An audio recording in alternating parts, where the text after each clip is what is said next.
Idinitine ng Taiwan Coast Guard ang isang cargo ship at Chinese crew ng isang barko dahil umano sa pagputol ng internet cable sa ilalim ng dagat.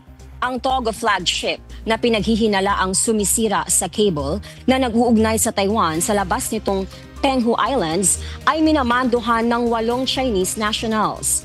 Ayon sa Taiwan Coast Guard, Sabado pa nasa area ang Hongtai at hindi tumugon sa maraming broadcast mula sa kanila.